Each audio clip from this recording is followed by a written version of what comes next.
కర్ణాటకలో మళ్ళీ ఫైట్ మొదలైందా? ఇదే అంశానికి సంబంధించి మనకి విశ్లేషణ అందించడానికి senior journalist and analyst Koteswararao గారు ఉన్నారు. సార్తో మాట్లాడదాం. Sir good evening.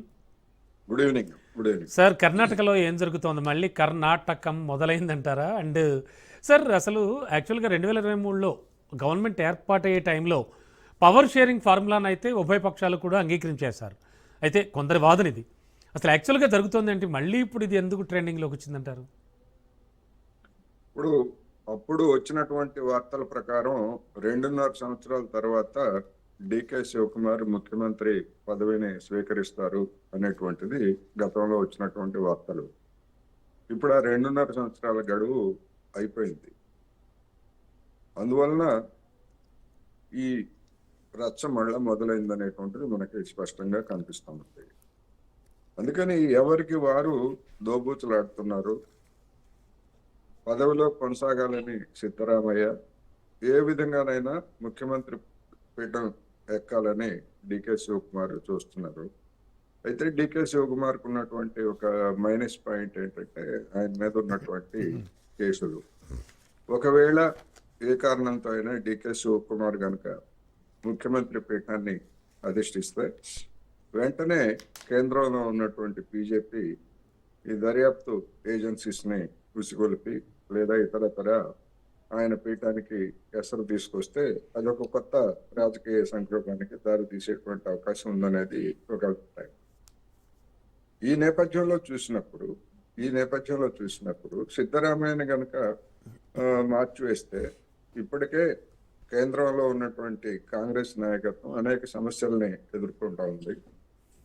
బీహార్లో ఎదురైనటువంటి ఓటమి, అందుకని బీసీ నినాదం ఎత్తుకున్నటువంటి నేపథ్యాన్ని చూసినప్పుడు రేపు మిగిలినటువంటి రాష్ట్రాల్లో ఎన్నికలకు వెళ్ళడానికి మరి ఇప్పుడు బీసీగా ఉన్నటువంటి సిద్ధరామయ్యను కనుక ఇంటికి పంపించేట్లయితే ప్రతిపక్షాలకి అది, ముఖ్యంగా బీజేపీకి అది ఒక పెద్ద రాజకీయ పరమైనటువంటి పాయింట్ గా మారే అవకాశం ఉంది.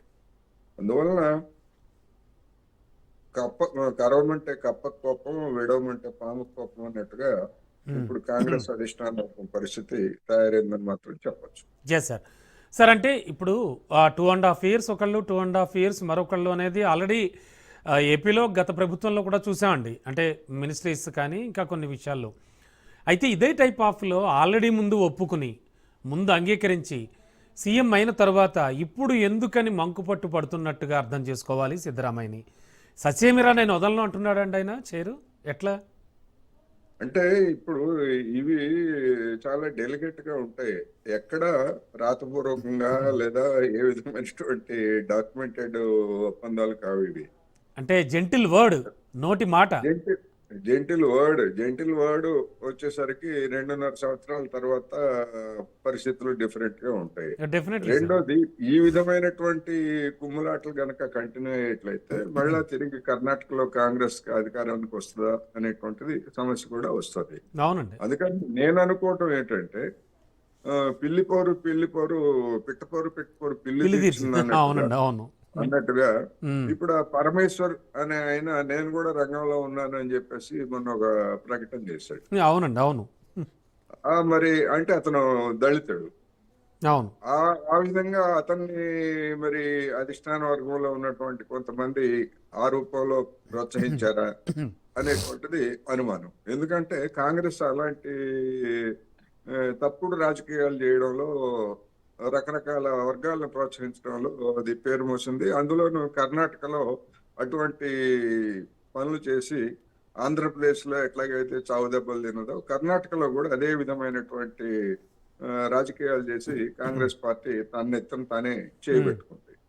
అందువల్ల ఆ అనుభవాలను తీసుకొని మరి ఇప్పుడు ఏం చేస్తారనేటువంటిది ఒకటైతే నేను అనుకోవటం, ఇప్పుడు సిద్ధరామయ్య మార్చి వరకు లేదు అంటున్నారంటే, అంటే 2.5 సంవత్సరాలు అయిపోయి 3 సంవత్సరాలు గడువు వచ్చే సమయానికి చివరి 2 సంవత్సరాలు మరి ఒక దళిత నేతకు ముఖ్యమంత్రి పగ్గాలిచ్చి ఆ పేరుతోటి ఎన్నికల్లో పోయేట్లయితే అది కాంగ్రెస్ కి ప్లస్ పాయింట్ గా ఉండొచ్చు అనేటువంటి మరి సార్, ఒకవేళ ఇప్పుడు మీరు చెప్పినట్టు అలా అయితే, అంటే దళిత కార్డుతో ముందుకు వెళ్ళొచ్చు అని కాంగ్రెస్ అధిష్టానం భావిస్తే ఇక్కడ డీకే శివకుమార్ అనేటువంటి వ్యక్తి చాలా అంటే ఒక వ్యూహాత్మకంగా కావచ్చు చాలా గట్టి వ్యక్తి.